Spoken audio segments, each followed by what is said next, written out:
لست غبيا. جوارديولا: لمنتعاقد مع عمر مرموش وثنائي مانشستر سيتي من أجل شهر. صلاح والأرقام القياسية. محمد صلاح يتخطى هنري بإنجاز جديد في الدوري الإنجليزي. أبو تريكة يوجه نصيحة الجوارديولا بشأن عمر مرموش. ترتيب هداف الدوري الإنجليزي بعد هدف محمد صلاح أمام إبسويتش تاون.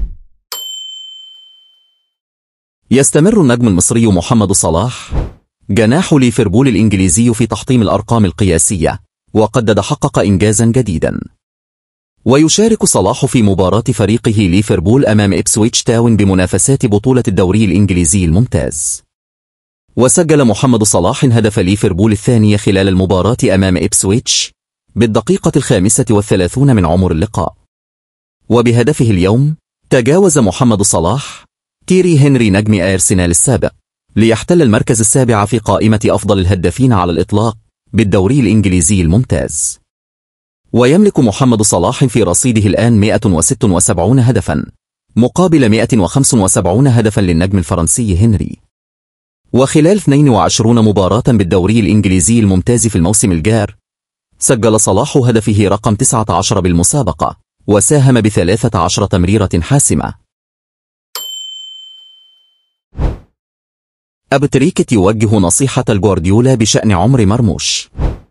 وجه محمد أبو تريكة نجم النادي الأهلي ومنتخب مصر السابق والمحلل الرياضي في شبكة بين سبورت نصيحة إلى مدرب مانشستر سيتي بيب جوارديولا بخصوص الدولي المصري عمر مرموش. وانضم عمر مرموش إلى صفوف فريق مانشستر سيتي قادما من أينتراخت فرانكفورت في الانتقالات الشتوية الجارية بمبلغ 75 مليون يورو. ويلاقي مانشستر سيتي خصمه تشيلسي الليلة ضمن منافسات الجولة 23 من منافسات الدوري الإنجليزي الممتاز.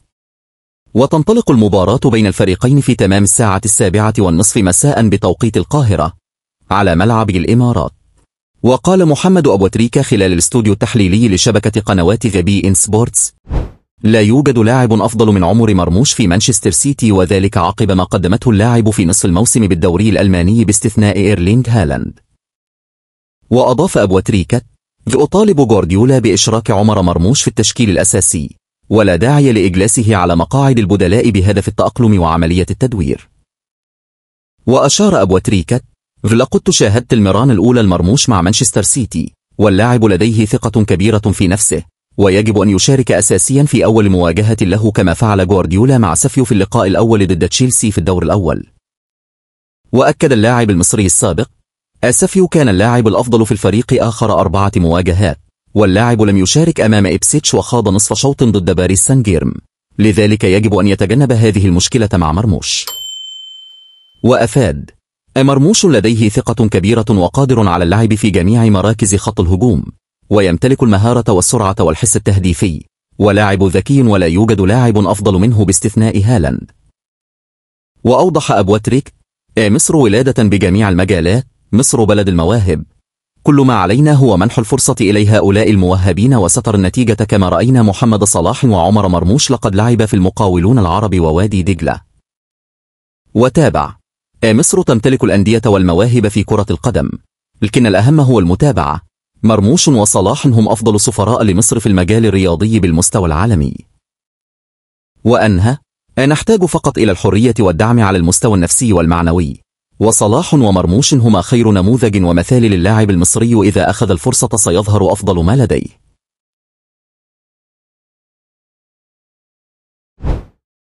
ترتيب هداف الدوري الإنجليزي بعد هدف محمد صلاح أمام إبسويتش تاون. واصل نجم فريق ليفربول محمد صلاح تألقه في الموسم الحالي من بطولة الدوري الإنجليزي الممتاز بعدما سجل هدفا جديدا اليوم السبت. ويلتقي ليفربول في الوقت الحالي مع خصمه إبسويتش تاون على ملعب الأنفيلد في الجولة 23. وتمكن محمد صلاح من تسجيل الهدف الثاني لصالح ليفربول في الدقيقة 36 من عمر الشوط الأول. وعزز محمد صلاح صدارته لقائمة هداف الموسم الحالي من الدوري الإنجليزي برصيد 19 هدفا. كما تمكن ألكسندر إيزاك نجم نيوكاسل يونايتد من تسجيل هدفين في الجولة نفسها ضد ساوثهامبتون، في حين ينتظر لاعب مانشستر سيتي إيرلينغ هالاند مباراة تشيلسي مساء اليوم على ملعب الاتحاد في قمة منافسات الجولة. ترتيب هداف الدوري الإنجليزي: الأول محمد صلاح، ليفربول، 19 هدفا. الثاني إيرلينغ هالاند، مانشستر سيتي، 17 هدفا. الثالث ألكسندر إيزاك، نيوكاسل، 17 هدفا. الرابع كريس وود، نوتنغهام فورست، 14 هدفا. الخامس كول بيلمور، تشيلسي، 14 هدفا. السادس برايان مبيوم، برينتفورد، 13 هدفا. السابع يوان ويسا، برينتفورد، 11 هدفا. الثامن جاستن كلويفرت، بورنموث، 11 هدفا. التاسع ماتيوس كونيان، والفرهامبتون، 10 هدفا. العاشر نيكولاس جاكسون، تشيلسي، 9 أهداف. لست غبيا. جوارديولا: لم نتعاقد مع عمر مرموش وثنائي مانشستر سيتي من أجل شهر. تحدث مدرب فريق مانشستر سيتي بيب جوارديولا من جديد عن الصفقات الثلاثة التي أبرمها بطل الدوري الإنجليزي الممتاز هذا الشهر، ومن ضمنهم النجم المصري عمر مرموش. وتمكن مانشستر سيتي من التعاقد مع كل من عبد القادر خوسانوف وفيتور ريس قبل الإعلان عن صفقة النجم عمر مرموش بعدما تألق رفقة أينتراخت فرانكفورت هذا الموسم. ويواجه مانشستر سيتي فترة صعبة بسبب النتائج السيئة في مختلف المسابقات، إلى جانب كثرة الإصابات في صفوف الفريق، مما دفع النادي إلى الدخول في الميركاتو الشتوي.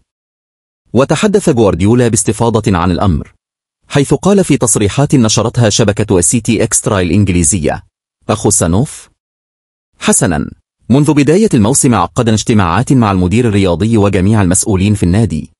قالوا إن هناك لاعبين محتملين في كل مركز، وبدأوا في الحديث عنه. وأضاف: بالنظر إلى ذلك المركز، حيث هناك جون ستونز وناثان آكي وكذلك أكانجي وروبن دياز، يقصد كثرة إصاباتهم، فهذا يساعدنا، لذلك تعين علينا الذهاب إلى السوق.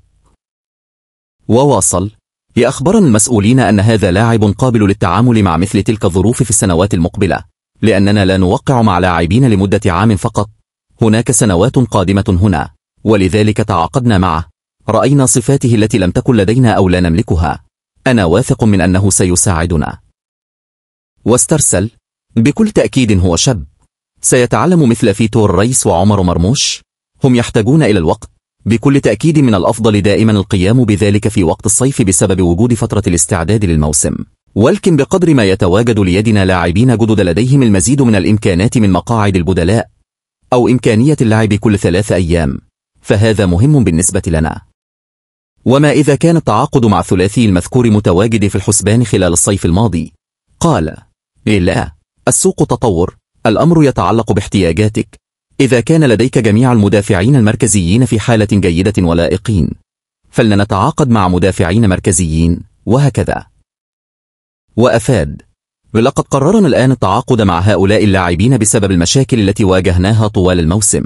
أحضرناهم إلى هنا ليس فقط لمدة 3 أشهر أو شهر، سيكون لديهم الوقت من أجل التكيف، سيكون لديهم الوقت للعب بشكل جيد لأنهم يأتون من أجل الوقت.